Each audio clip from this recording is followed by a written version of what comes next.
Overseer's Log 21, The Trial of Jim Wayne. Hello, Vault Dwellers and Wastelanders. My name is Kyle, and you are joining me for a new episode of The Overseer's Log, our diary companion episode to our Fallout TTRPG actual play series that we host live over on twitch.tv/Overseer Kyle. And you can catch it live and recorded and syndicated over on our YouTube channel, Tales from Tomorrow, which is where we post the videos of it. We have the Overseer's Log up there.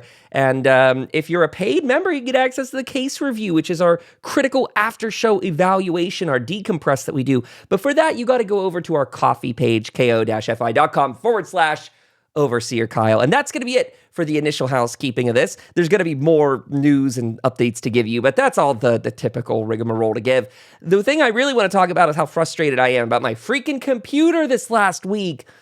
Okay, this is going to be a huge nerd out to start, but let's get into it. I have a 2-computer setup that I use for streaming. I've been streaming on and off since 2017. Around 2019, 2020 is when I had bought most of my stuff for my computer, and I have still that gaming rig I purchased all those years ago as my primary driver for gaming. I have that use something called NDI, which is using your computer's Ethernet and local network, that you're sending the video from one of your display captures over to another computer over your router effectively. It's a really great way not to use a capture card, which can run you about $150. This system uses parts that you probably already have in your home, and it's really nice in case you do have like a retired computer, maybe build a Frankenstein computer, something like that along the way, where you have multiple pieces and parts sitting around. You can utilize that to do the encoding for you. So trying to bring this back around, my older gaming computer, it games, it doesn't encode its own stream, it sends it over to my MacBook, which is what I record all of this on. I love Macs for their editing and creative suites. So this thing that I'm on right now is what actually sends it live to Twitch, to YouTube, etc. My problem I'm having right now is that the Windows computer will not send a clean NDI signal anywhere. Not to my Mac, not to an older retired computer that I've got. It just sends this choppy, garbled, frame-dropped, riddled mess. And the odd part that I can't really isolate is just where this problem begins in the computer. I know now that it's exclusively my gaming computer that has the problem. It can't send to 2 separate computers, so we know that those other computers individually are not the issue. We also know software, like OBS, for example. I've done this with and without OBS, so it's not software on the Mac, it's not software on the retired computer, it's not software on the 3900X older gaming computer I have. It's somewhere else along the way. It doesn't appear to be my local network switch that I've got because I've swapped that out for a router. It doesn't appear to be Windows and those settings on my gaming computer because I have chosen to wipe it. That isn't the first step I would have liked to have taken. I would have liked to have swapped out the NIC, the network interface card. I think that's what it stands for. The NIC is basically a PCIe slottable card that has an Ethernet port on it, and basically it's a secondary Ethernet card. I've replaced those in the computers in the past. I think that NDI may send so much bandwidth over Ethernet that it might actually burn these cards out, especially considering that these cards are about $15-ish. They're not the most expensive or like hardware or perfected thing. Most people don't use that kind of bandwidth on them, though. You figure most people send out from their computer almost nothing unless they're a streamer. Really, almost nothing. When you are streaming, or even further than streaming, sending NDI, which sends upwards of 100 megabits per second over the Ethernet, and it's doing that for maybe 8 or so hours at a time, how many days a week, I think that actually has something to do with it. I think as a streamer that this is where a lot of this stuff begins to feel even more like a house of cards when I've chased and annihilated so many of these possibilities. One of the things that seems statistically odd is that my motherboard in this gaming computer already has 2 Ethernets of its own, but I already have an extra NIC. That means 3 Ethernet ports. Why did I abandon the first two and put the NIC in there in the first place? Because I think I screwed up the Ethernet ports on that motherboard years and years ago. It's a fancy Asus, really high-end bells and whistles motherboard, too. It was for cutting-edge stuff with a 3900X Ryzen 7 back in the day. And so, I don't know. My only salvation to actually fix this problem is getting the replacement NIC in the mail. And we can thank our wonderful delivery services and logistics companies for probably putting them in someone else's mailbox. I wouldn't be so frustrated if it wasn't the critical component I need, and a darn cheap one too, if it could be easily purchased. But I'm just now waiting an extra 24 hours until the next one can be delivered, hoping that they don't misdeliver that one as well. I've also gone the extra mile of buying a capture card, which I really hope I don't have to keep. Hopefully that can be returned, that I'll find out the $20 option is better than the $150 option. It's all very strange because NDI is usually not this complicated. It's pretty plug and play. There's not many settings to mess with, actually. It usually just works. So it's very weird that this Windows computer is sending an unstable signal, but it will receive a clean signal. It can download games and things. I've downloaded Steam games at 300 and some megabits per second and above, showing that computer can definitely handle it. I've even done something called an iPref3 test, which shows that there's about 800 megabits of bandwidth between those computers back and forth. So heck if I know. I've chased this program, whatever the heck the solution and issue is. I've chased it to the end of the earth, and I don't know what the problem is. Trying this new card is about the only thing I can think of. And if that doesn't work, I mean, I'm at the state where if it's really not the NIC, the network card, then it is a ghost in the machine. It is a gremlin in the pipeline, because nothing else is sensibly the issue. I give a caveat that with all technology, anything can cause catastrophic cascade failures. So, like, it could be something plugged in somewhere that's just not, working correctly. But when you know what parts are the makeup of your local network and of your computer itself, its internal components, you start to realize there's very few spots for this to be a resounding and hiding issue. Swapping out the network switch for a different router, that's a privilege a lot of people don't have. I just have a lot of old junk laying around. I've swapped out all the cables, of course. That was like the first things that I did. I don't know. I mean, I reinstalled Windows twice yesterday on the computer even. The first time because I wasn't sure. Now when you're reinstalling Windows 11, they kind of bamboozle you if you're not paying attention. They're like, oh, good, we'll reinstall stuff from your previous whatever. Even though I tried my best to purge everything out of there. I guess Windows leaves some that's scary. Is that it? Is it leaving some remnant somewhere? So I'd done the first reinstall where it accidentally brought things through, and I thought, okay, the issue's still here. Maybe. So I reinstalled right on the back of that, and I said, okay, set this up as a brand new computer.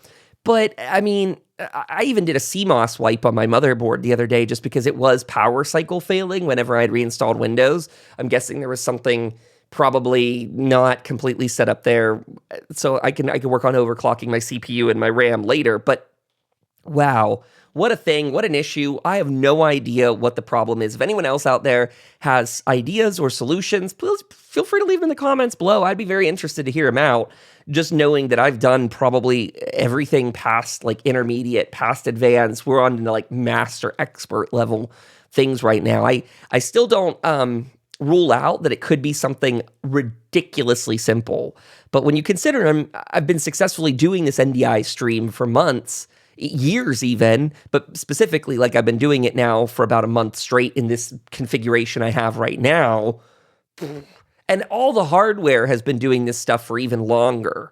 But again, if you got days, weeks, whatever of good NDI streaming, and then all of a sudden over a weekend when you're not installing stuff, you're not doing anything crazy. In fact, I had a headache, so I didn't even stream that weekend. You come back to it the next day, and then find out it won't send a clean signal. There's something's rotten somewhere here. But I'll leave it at that. That's my apology to all of you that I haven't done 76 this last week on stream. I have wanted to, but it just has not been a possibility for me to get in there. leaving that. That's over. The non-nerds can tune back in now.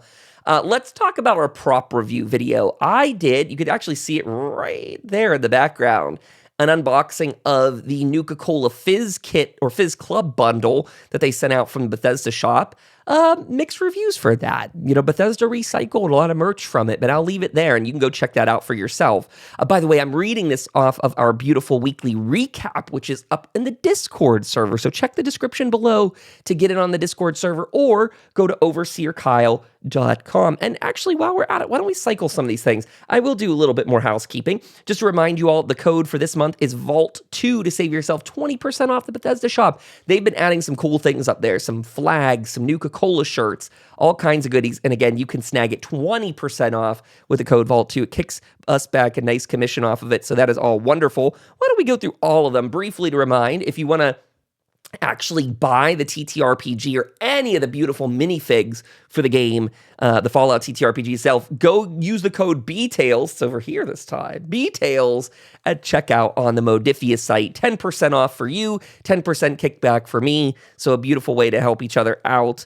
What else we got? This one? Is this our coffee one? There you go. At the top, I told you get bonus episodes, and that's true. There's case reviews going up there to coffee every Monday, and there's the link for it, ko-fi.com/Overseer Kyle. And what's our last one for now? I think it's this one here. Find all of our podcasts at overseerkyle.com, because that's what I want to tell you.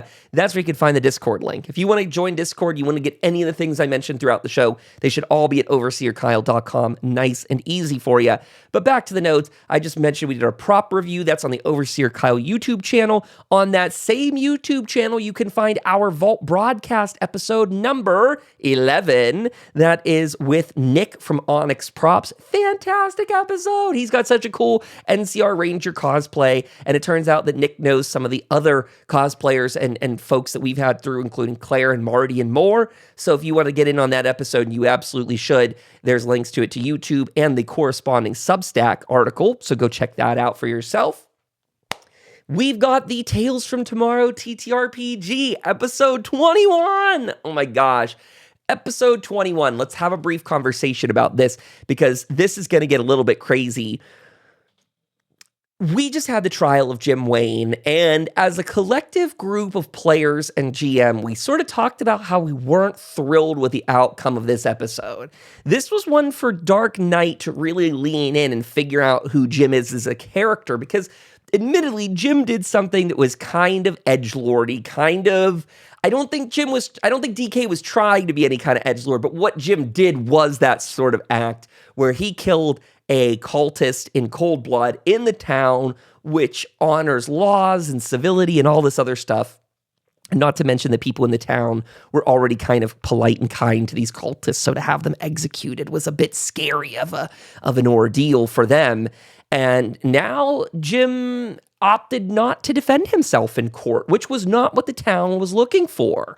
That was a little bit of something, maybe a negotiation between Dark Knight and his character, where he decided he wasn't going to have the character defend himself, but the townspeople want that.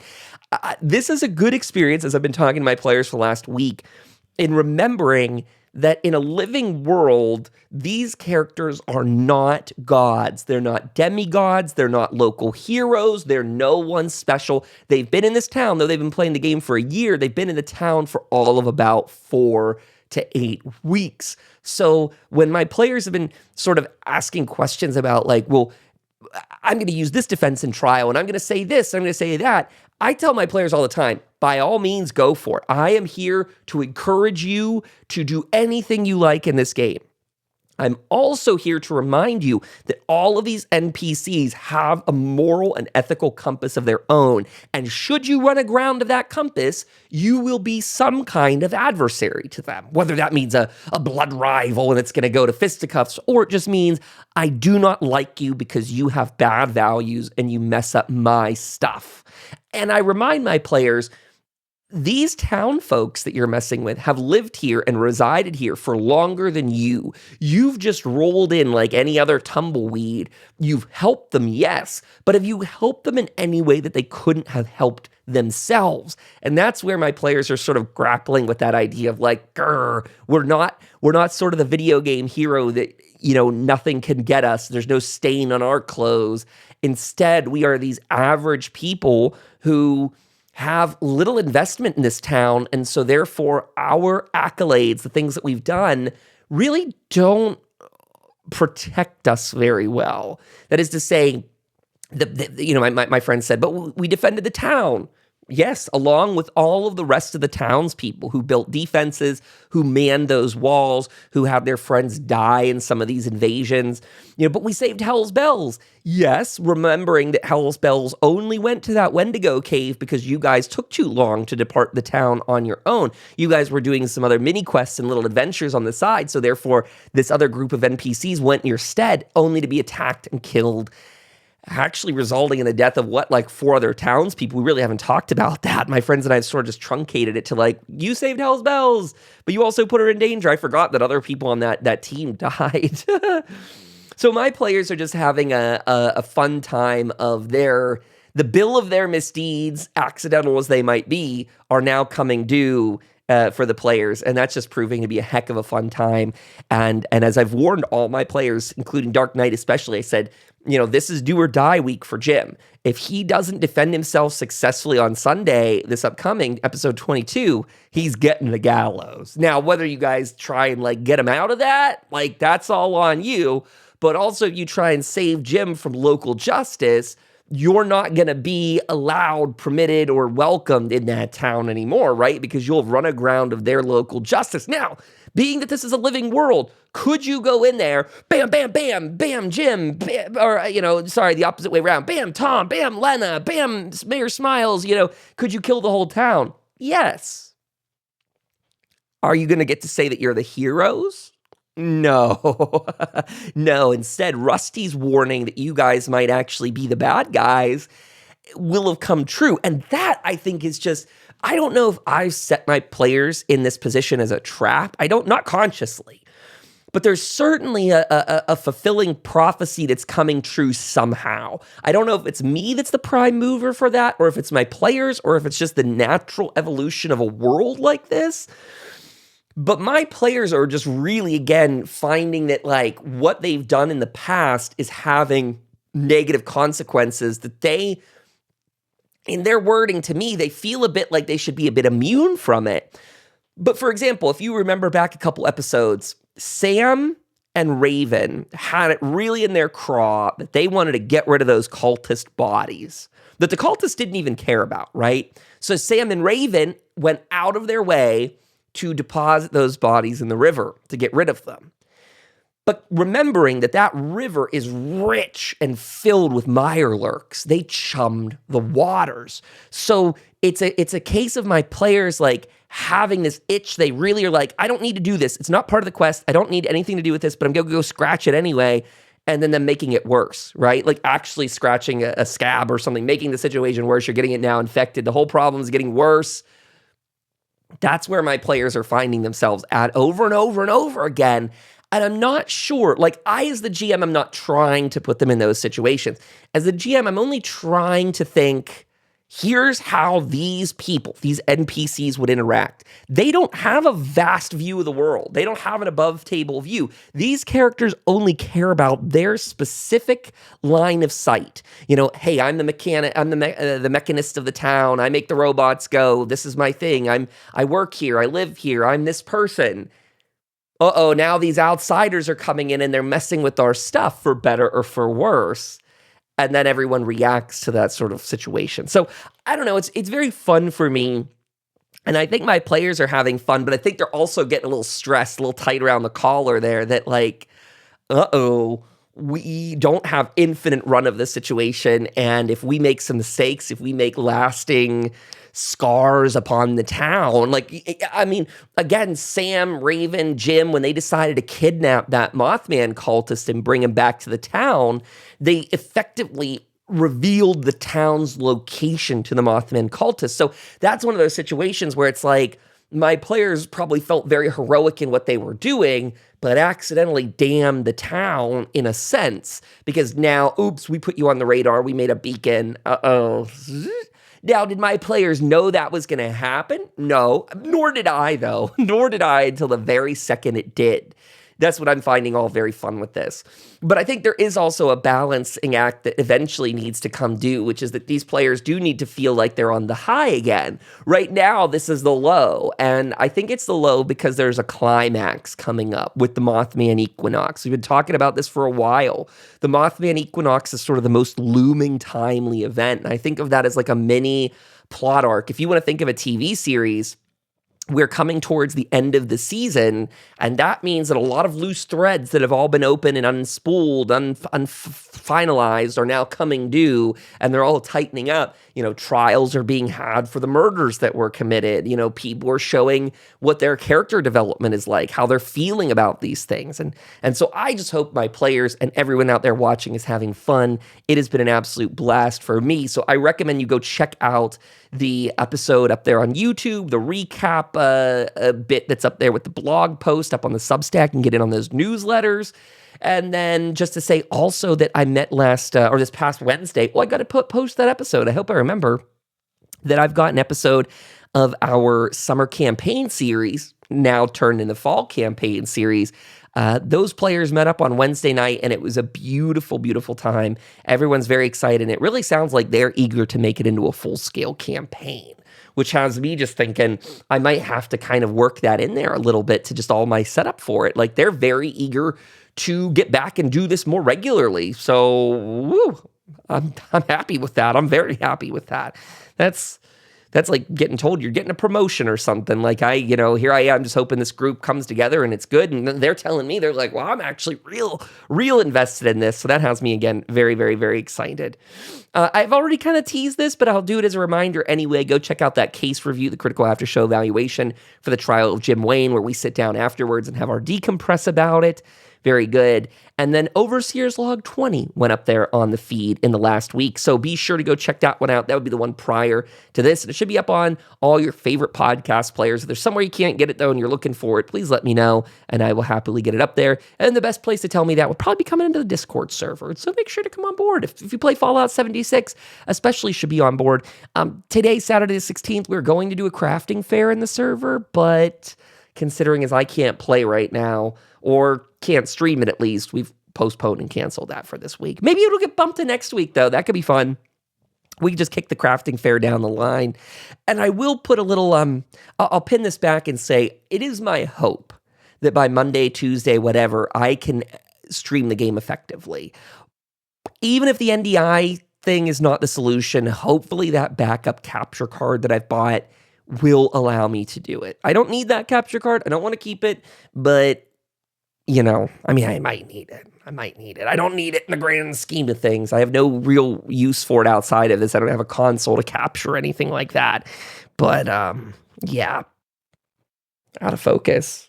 Woo! How long have I been out of focus? I'm sorry, everybody. I do these live. I don't know if I'm waving my hands. Maybe it lost me. I hope that wasn't a long time. But if it was, leave a comment below. Tell me it was a long time, and I'll fix it. Just kidding. That's the camera. I can't fix that. I can't fix my NDI issues. I can't fix anything. Just kidding. We got a lot. We tried. I'm actually quite proud of myself for troubleshooting as far as I did. I really went to the brass tacks of it all or something to try, and it couldn't be done. So that's where we're going to leave it this week. It's been a busy time. I didn't get nearly as much done as I wanted. I do quarterly taxes, though, for my business, so at least I got that done this week, or mostly. He says he's like 75%. I might be 85% now, but I'll get on the way with that. I'm going to do some more of that tonight. My friends and I are going to play some Stellaris. If you play Stellaris, let us know, too, because we have nothing against doing multiplayer Stellaris games with other newer folks. So in case you like some tactical space games by Paradox Entertainment, maybe you could join us for some of that too. Otherwise, I tell you to look out for a new case review this week.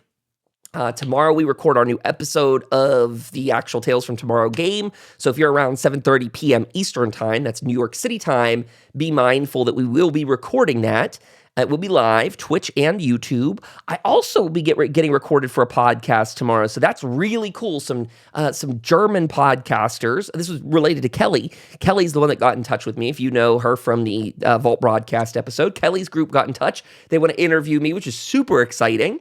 And maybe I'll leave this as a generic general reminder for everyone. If you have friends or people that you think would be a good fit for the Vault broadcast podcast, you're welcome to send them to overseerkyle.com. They just click on the Vault broadcast area, and at the very bottom of that page is a submission form if they want to join us live. Well, live. I mean, yeah, they'll be face to face. We don't stream it live, but they can join us for an interview, and it'll be super fun, and it'll go up on all the podcast feed. But and I've had people reach out to me, which has been amazing.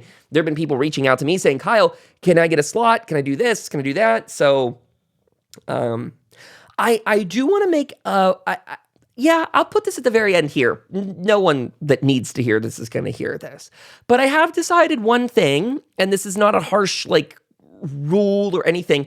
As I'm getting a lot of interest for Vault broadcast, I will admit that I am filtering out content where people haven't really established a brand for themselves. And I'm going to be very particular about the type of content I'm talking about. This is no offense. If you're making this content, I do not want you to feel bad, but I will tell you what it takes before I'm willing to take these people on board. So the content I'm talking about are when people are just making little fan cam style edits of Fallout stuff for TikTok or Instagram, and it's only recorded video content mashups. If there's none of your personality in there, your voice, your video, something like that, if it's just recorded gameplay put up there, I'm not bringing that on. And it's mostly because I wouldn't know what to ask somebody about that. So again, to be clear, if you make that content, do not feel bad. But the reason I'm not bringing it on is that it doesn't really have a personality of its own. If you're a podcaster and you've got a brand, a thing you've made, look at Nort or Austin, or saying people's, look at all the podcasters we have on Vault broadcast. Look at all the cosplayers that we bring on Vault broadcast. When you look at the succinctness and the outline of their work, that's why they're getting tapped to do that. I want to make it clear. If you're somebody that's making that just screen recorded content, that isn't to say you can never come on. We're looking at opening up maybe some multi-person episodes where I either do shorter interviews and they're staggered. We also might do a generic-y sort of open lines to the entire community. But also when it comes to just your content, and I'm not saying this to anyone in particular, but there have been a couple people that have applied, and when I look at their page, there's just, with zero disrespect, there are some pages that are reaching out that it does feel a bit generic because they've not inserted their personality yet. I can't tell that account apart from a dozen others that sort of feel that way. And in an AI age of things being very scraped together, sometimes very hard to tell if that's an authentic account or not. So again, I want to make this clear. I'm not speaking to anyone in particular, but I have been approached by this, and I want to give people that sort of bear the baseline for what I'm choosing right now. And it is to say, anyone who is putting their face to their content, their voice to their content, really inserting that human element. How about that? I think that's the takeaway from all of this. It is, I am searching for the human element in your content. If the content is only clips of gameplay, stitched together or otherwise, that just doesn't give me as an interview enough to talk about, because that's sort of what we're all doing, is stitching together some content. Now, if you have a narrative to it and it's grown and you've actually created something big off of this, you've got your personality in there, and whole different conversation to have. But that's also why I tell people when they submit to Vault Broadcast, the intake form, tell me why I'm interested in your stuff. Write it out, because that's where I'm going to take those questions for you. And I got to say, the people we've had on the show have just knocked it out of the park. They've been phenomenal guests.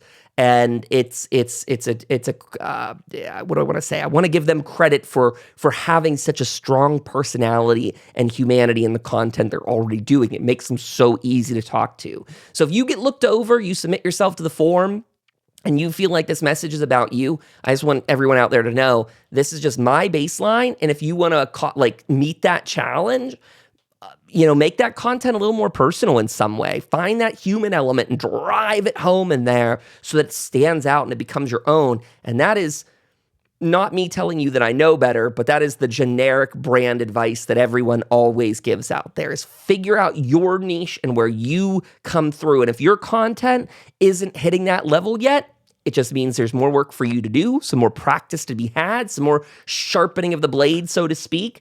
But we're open to everybody here, and I'm just in the best of worlds where I have a ton of people who have submitted themselves for interviewing, and I've even got another one lined up on Monday, so I have to go get ready for that. Everybody, I'm gonna cut it here. 30 minutes on the nose. Look at that, 30 minutes. There we go.